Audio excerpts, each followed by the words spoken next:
Okay role okay જય માતાજી. હું પીટી જાડેજા, આંતરરાષ્ટ્રીય પ્રમુખ ક્ષત્રિય રાજપૂત યુવા સંઘ. આપ મીડિયા સમક્ષ એક હું રજૂઆત કરવા માંગુ છું કે આજે જે ક્ષત્રિયોને અન્યાય થઈ રહ્યો છે એ આપ જાણો છો. છેલ્લા 8 દિવસથી આંદોલનો અને બહેનો પણ એટલા આક્રોશમાં છે. જે જોતા ક્ષત્રિયોને અન્યાય થયો છે એ આપ પણ જાણો છો, પણ મીડિયા મારફત હું આપને એવું કહેવા માંગુ છું કે મોદી સાહેબ પણ ઇતિહાસના ખૂબ જ ચાહક છે અને ક્ષત્રિયોના ઇતિહાસને જાણે જ છે. મોદી સાહેબના અમે એટલા ચાહક છીએ અને ક્ષત્રિય સમાજ મોદી સાહેબ સાથે કાયમ માટે છે. એને 400 સીટ જોઈ છે. આ ક્ષત્રિયો 22 કરોડ છે ભારત ભૂમિ ઉપર. અમે 440 સીટ અપાવશું. પણ મોદી સાહેબને વિનંતી એટલી છે, મોદી સાહેબનો ફેન છું, ચાહક પણ છું.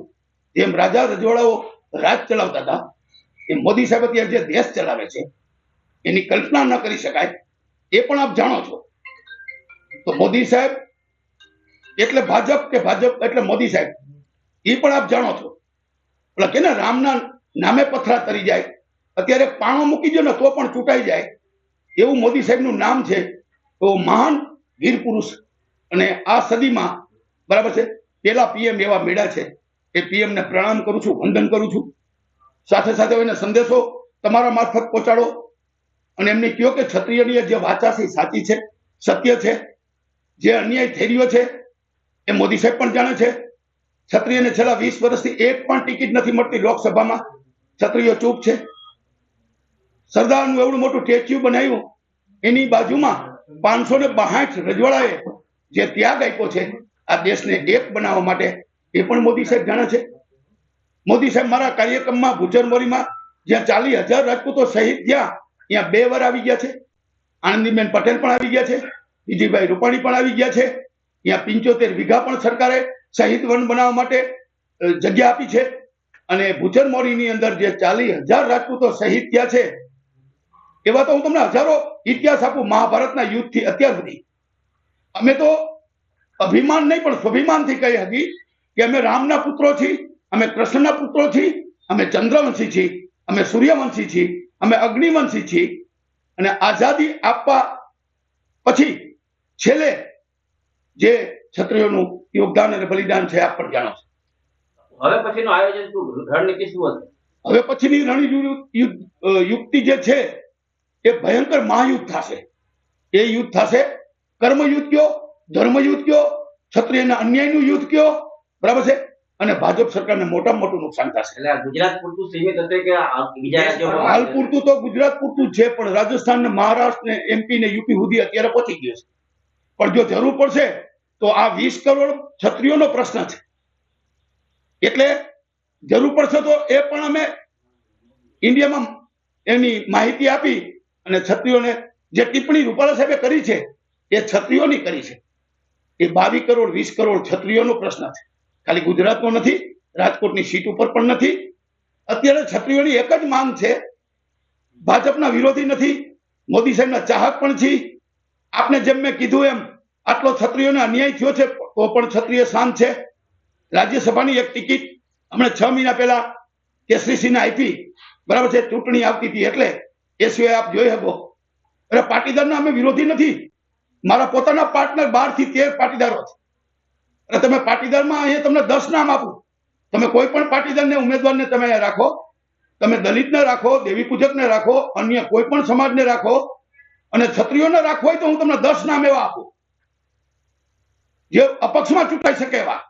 જામનગર હકુબા છે, ગોંડલ ગીતાબા છે, ત્યાં ભચાઉમાં વિરેન્દ્રસિંહ છે. પણ મારું કહેવાનું એ છે, ક્ષત્રિયને ટિકિટ જોતી નથી અને આ ટિકિટની માંગ નથી. માત્ર એટલી જ વાત છે, રૂપાલાને નહીં હટાવવામાં આવે તો 6 કે 7 તારીખે મહાઆંદોલન થાય છે, જેમાં 5 લાખ રાજપૂતો મળશે. ગઈકાલે એક 90 કમિટીની સભ્યો જે ગુજરાતના આખું રાજપૂત સમાજ આવી જાય એમનું સુરેન્દ્રનગર ગઈકાલે સંમેલન જબરજસ્ત થયું. એ પણ આપણે કદાચ જોયું હશે. એ સંમેલનમાં નિર્ણય પણ લેવાનો છે. અમે 500 દાતાઓને લિસ્ટ બનાવ્યું છે. અમારા જે મહાસંમેલન છે એનો ખર્ચો તો 50 લાખનો જ છે, પણ ગઈકાલે 5 કરોડ રૂપિયા થઈ ગયા છે. 500 રાજપૂતો 1-1 લાખ રૂપિયાની જાહેરાત કરી છે. પણ 5 રાજપૂતો એવો છે મારા જેવા જેને 11-11 લાખ રૂપિયાની જાહેરાત કરી છે. ગઈકાલે મેં કીધું 1000 યુવાનોની મારે ફોજ બનાવી છે જે અન્યાય સામે લડી શકે. આ આંદોલન કઈ તારીખે હશે અને ક્યાં હશે? કદાચ 6 કે 7 તારીખે, એ આજે નક્કી કરવાનું છે. આજે હું અમદાવાદ જવાનો છું. કોર કમિટીના 90 સભ્યો છે, 90 સંસ્થાઓ જે મેઇન છે, કન્યા કેળવણીથી IAS IPS સ્ટડી સેન્ટર બનાવ્યા એવી સંસ્થાઓ. બાકી તો સંસ્થાઓ 500 થી 550 છે. જો રૂપાલાની ટિકિટ કેન્સલ કરવામાં આવશે તો ક્ષત્રિય સમાજ, સમગ્ર ક્ષત્રિય સમાજ ભાજપની સાથે રહેશે. 100%. એ તો હું કહું છું કે માત્ર રૂપાલાનો વિરોધ છે, ભાજપનો નહીં. અને મોદી સાહેબની તો આપને મેં વાત કરી જ, બરાબર છે.